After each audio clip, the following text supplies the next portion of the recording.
Hi and welcome to Ultimate Recaps. Today I'm going to be recapping a Japanese drama, science fiction and fantasy film titled The Disastrous Life of Seiki Kei. The story unfolds with a man babbling about how much he likes dogs when he sees a lady walking one. He does this because he thinks ladies are more attracted to men who like dogs. Weird thought, right? Well, that's not the only weird thing he thought about. While holding the dog and talking about how much he loves dogs, in his mind, he really hates them. When he drops the dog, it runs onto the road and is almost hit by a bus. Shockingly, the bus flies over the dog. Unknown to them, this was done by Kusuo Seiki. Kusuo Seiki happens to be a 16-year-old boy who was born with psychic powers. His parents seem to be entirely ignorant about what should be normal. When Seiki was just 10 days old, he began to talk and, instead of being worried, they were excited. In 1 month, he could walk and even fly. All this never bothered his parents, who only felt more and more excited about the fact that their baby could do many things. When Seiki became 1 year old, he could already read a book and understand what people were saying. Surprising, right? Not for Seiki's parents, who only ever felt unsettled about his abilities when, upon his mother's complaint, he teleported to get a bottle of rice wine from a supermarket. He didn't just bring one back though. He returned with 10 bottles. I guess he didn't fully understand the situation at the time. However, for Seiki's parents, something had gotten out of hand. Naturally, they were bothered about the fact that their 1-year-old son possessed extraordinary abilities, but they couldn't care less. Instead, they were concerned that he had shoplifted the bottles of wine he had brought back home. This also didn't stop them from being overly excited that their son possessed psychic powers. Were they dumb? I ask myself that question too. Now, 15 years later, you'll think he should have hit it big and become very successful with his kind of power. Yeah, right. He didn't. And his powers make his life very miserable because, to him, having those powers make everything seem premeditated. His only goal being to live a peaceful life while he is alive. Is it really possible for a person with that kind of powers to live peacefully without drawing attention? I doubt that. In school, Seiki tries as much as possible to not stand out because of his abilities, but he already seems to stand out due to the color of his hair and 2 weird balls on them. The balls are devices he uses to control his power as he grows older. Without them, destroying the world would be a piece of cake. Although, the other students should be looking at his hair and the balls on them and think he is weird. However, he has manipulated their minds to make them see it as normal. While seated, a teacher named Matsusaki walks in and announces to the students that they would have to prepare for the PK Festival. This happens to be a cultural festival held by the school every year. Apparently, the festival has always come with one problem or the other, ranging from fighting to illicit sexual relationships and loud noises that attract their neighbors. He warns that there should be no problem this year or else the festival will be cancelled forever. The cultural festival is a very important day for Seiki. He uses that day to go on a trip every year. The thought of this compulsory holiday of his being taken away strengthens his resolve to make sure nothing goes wrong with the festival. Meanwhile, the teacher tasks them with discussing what they do as a class in the year's festival. While the students are thinking about it, Kainji Haro, a recklessly passionate student, comes forward to lead the deliberations on what to do for the festival. The students eventually decide to do a rock exhibition, using rocks they find around the school. This sounds pleasing to Seiki and the rest of the students, but not to Haro, who feels it is not passionate enough. While Seiki contemplates on the possible outcome of the cancellation of the festival, Riki Nendo, a dumb-looking guy, follows him, asks to look for rocks together. Seiki, however, doesn't want to have anything to do with Nendo because he feels Nendo is dumber than a gorilla. Nendo doesn't relent and keeps following him. They bump into Shun Kaido, who suffers from delusional syndrome.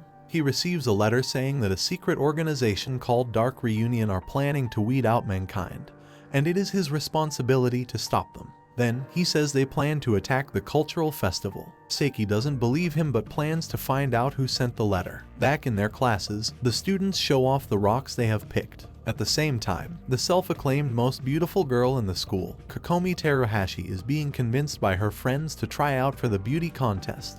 But she insists on not trying because she says she will lose. Remember, she said so. Doesn't mean she is thinking the same. Seiki dislikes the fact that she is overly proud inside but acts like she's humble on the outside.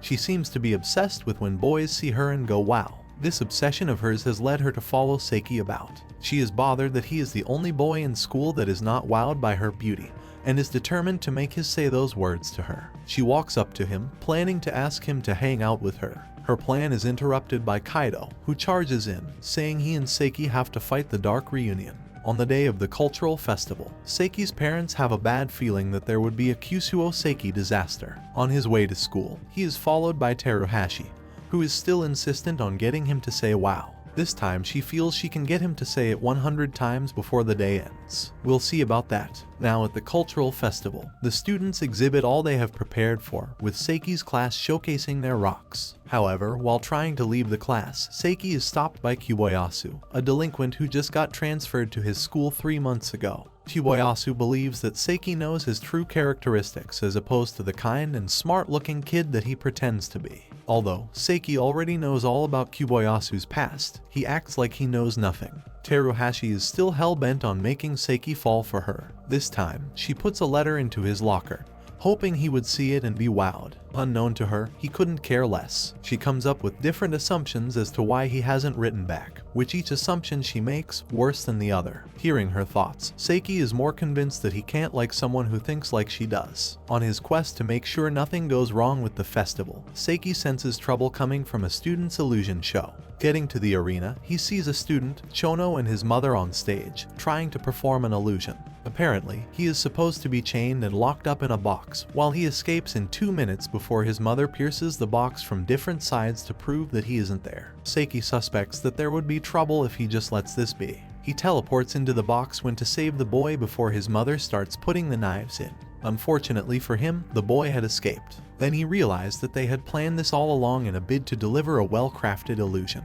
Surprisingly, Seiki remains inside the box because his powers only allow him to teleport once in 10 minutes. Why did he have to go into the box in the first place if there was no way of coming out after? While in the box, Chono's mother puts in the knives one after the other. Fortunately for Seiki, he remains unharmed. Then, the box is lifted by a crane and dropped 30 feet to the ground. Again, Seiki is unhurt. Then she lights the box on fire, but this doesn't affect Seiki in any way. Finally, she sets it up to be crushed by a roller. This would definitely have hurt Seiki, but while the roller got almost close to killing him, he teleports out of the box. At the same time, the beauty contest is about to begin, but Teruhashi decided to be a judge instead. She hopes that this will impress Seiki more than having to contest. Maybe it will. We'll find out soon enough. The delusional Kaido gets invited by a group of boys who call themselves the Dark Reunion. Seeing them, he is convinced of his delusions and seeks to do battle with them. However, they inform him of 7 balls hidden around the school, which are the only things that can destroy them.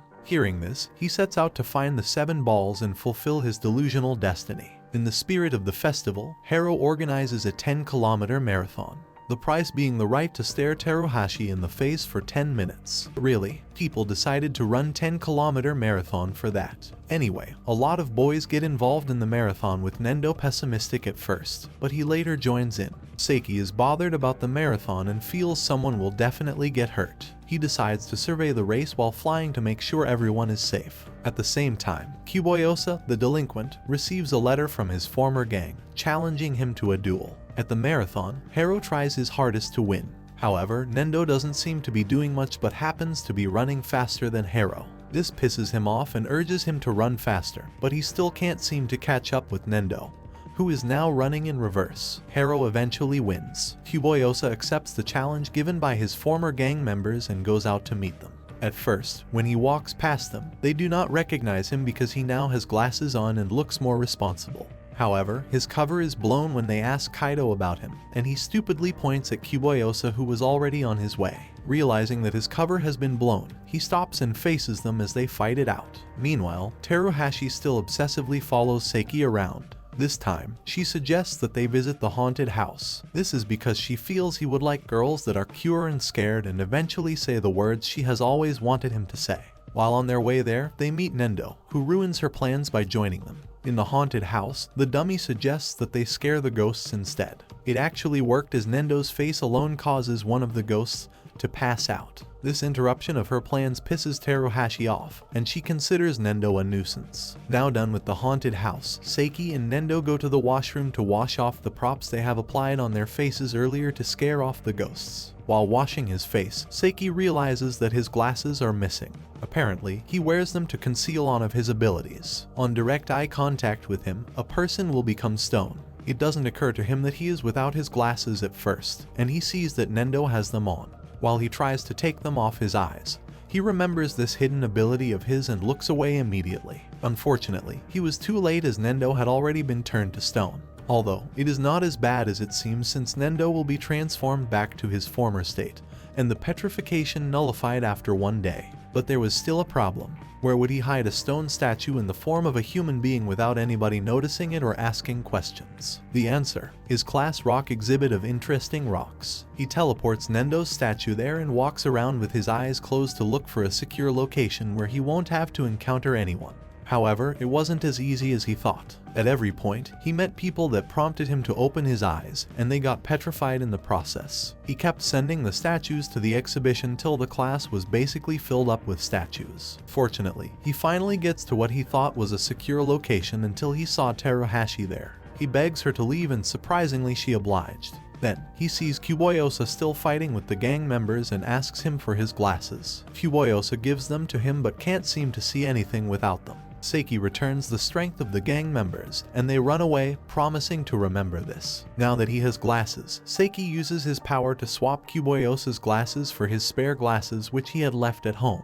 Later on, Teruhashi meets Seiki to ask about earlier. He shuns her and is about to walk away when Teruhashi's male fans, the Kakumans, come to threaten him, saying he should leave their queen alone or risk being purged. Teruhashi steps in and saves him by dragging him, and together they hide in a room. The Kakumen seal the door permanently from outside. Meanwhile, Kaido has finally found the 7 balls that can be used to defeat Dark Reunion. He supposedly uses the balls to defeat them. They run around scared as their leader escapes and pronounces a great disaster upon the world before he leaves. Kaido's delusions are actually catchy if you ask me. Seiki and Teruhashi are still trapped in the room. Unknown to her, Seiki can hear everything she thinks. She recalls how she had planned everything to lead to this moment. Apparently, she convinced Hero to organize the marathon so that he would be too exhausted to spend time with Seiki. She, however, didn't know it wouldn't affect Nendo. She had also planned with some boys to act like Dark Reunion and other to keep Kaido busy. Finally, she asked her Kikamans to confront Seiki, forcing them to be trapped in the room together, all in the aim of getting the words WoW out of Seiki's mouth. Outside, Cuboyosa's gang seem to have returned in full force. Seiki senses this and makes them all disappear just as they are about to attack the students. Using this amount of energy causes him to be in an unconscious state. Teruhashi is shocked that he has become this way and thinks it is due to how much he loves her. She notices the ball on his head and pulls out one of them.